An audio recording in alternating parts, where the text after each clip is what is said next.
ក្តោបក្ដួលរំជួចាត់ខ្លាំងពេករ៉េនឌីតារ៉ាលុតចង្គង់ថ្វាយបង្គំវីរៈកងទ័ពដែលបាត់បង់ភ្នែកទាំងគូនៅក្នុងមន្ទីរពេទ្យខណៈលោកស្រីមករាមុំដែលជាម្ចាស់ជំនួយដាក់ចំមិនទុកចាំស្អែកថាខ្ញុំប្អូនរបស់គាត់បងអូនរបស់គាត់បាទ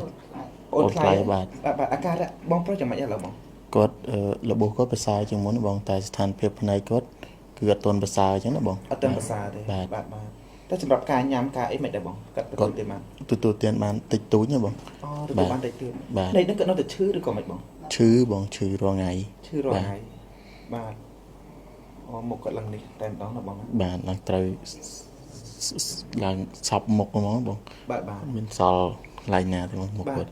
ដោយសារតែខ្លោចចិត្តអាណិតបងប្រុសវីរៈកងទ័ពដែលលះបង់ឈាមស្រស់សាច់ស្រស់ការពារជាតិមាតុភូមិរហូតដល់បាត់បង់ភ្នែកទាំងសងខាងបានធ្វើឲ្យលោកស្រីមករាមុំម្ចាស់ប្រេន MKM បានចាត់ចែងឲ្យកំឡោះសង្ហាលោករ៉េនឌីតារ៉ាដែលជា BA ក្រុមហ៊ុនរបស់ខ្លួនយកអំណោយទៅឲ្យជំនួសព្រោះតែលោកស្រីមានបញ្ហាសុខភាពបន្តិចបន្តួចមិនអាចទៅបាន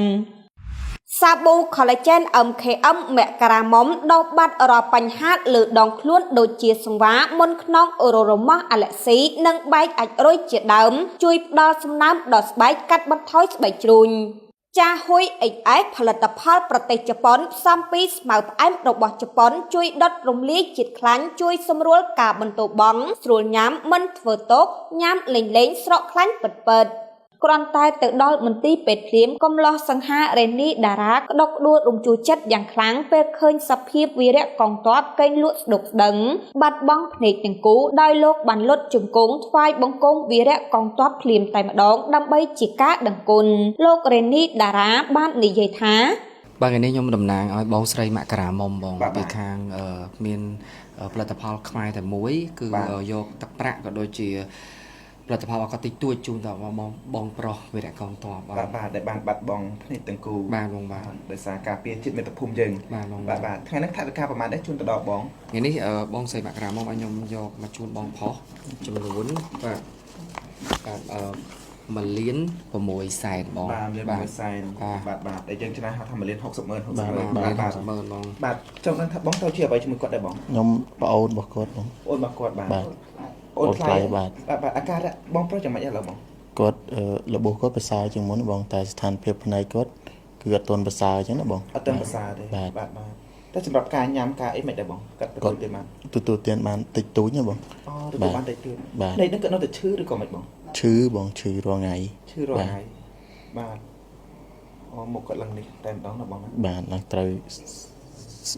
ឡើងឆប់មុខហ្មងបងបាទមានសល់កន្លែងណាទេបងមុខគាត់អញ្ចឹងតើគ្រូពេទ្យអាចឲ្យគាត់ចេញទៅផ្ទះបាននៅពេលណាដែរអត់ទាន់ដឹងទេបងអីគ្រូពេទ្យក៏អត់ទាន់បញ្ជាក់ទេបងណាបាទអត់ទាន់បញ្ជាក់ណាបងណាបាទគឺនៅព្យាបាលនៅអង្គដូងនេះតែម្ដងបាទបងបាទអូនមានអ្វីនិយាយទៅកាន់បងប្រុសហើយបាទដំបូងសូមអរគុណដល់បាទបងប្រុសបងស្រីដែលគាត់បានអនុញ្ញាតឲ្យខ្ញុំក៏ដូចជាបងប្រុសបានចូលមកជួបបងប្រុសផ្ទាល់ហើយជាពិសេសយើងបានយកទាំងទឹកប្រាក់ទាំងអំណោយតិចតួចបាទជូនទៅដល់វីរៈកងទ័ពយើងហើយជាចុងក្រោយខ្ញុំអត់មានពាក្យពេចន៍អីច្រើនក្រៅពីចង់ប្រាប់ថាបងប្រុសគាត់ធ្វើបានល្អហើយគាត់អស្ចារ្យមែនទែនជាវីរៈបុរសបាទសម្រាប់គុណខ្មែរគ្រប់រូបបាទដែលគាត់បានលះបង់សាច់ស្រស់ឈាមស្រស់ការពារជាតិមាតុភូមិពីការឈ្លានពានរបស់កងទ័ពសៀមបាទចឹងអរគុណច្រើនបងណាបាទក្រោយឃើញសកម្មភាព BA ខាងលើបានធ្វើឲ្យលោកស្រីមករាមុំនិយាយទៅកាន់លោករ៉េនឌីតារ៉ាថាប្អូនប្រុសពិតជាល្អខ្លាំងណាស់នេះជាគំរូមួយបងអរគុណច្រើនដែលអូនជួសមុខឲ្យបងយកថវិកានិងផលិតផលទៅជូនលោកពូវីរៈកងទ័ពដែលពិការភ្នែកនៅថ្ងៃនេះខ្មែរជួយខ្មែរគ្រប់គ្រងផលិតផលមករាមុំដោយគ្រប់គ្រងសកម្មភាពសប្បុរសធម៌ព្រោះថវិកាដែលបានមកពីការលក់គឺលោកស្រីយកមួយចំណែកចូលរួមជួយដល់សង្គមពិសេសពេលដែលជាតិត្រូវការ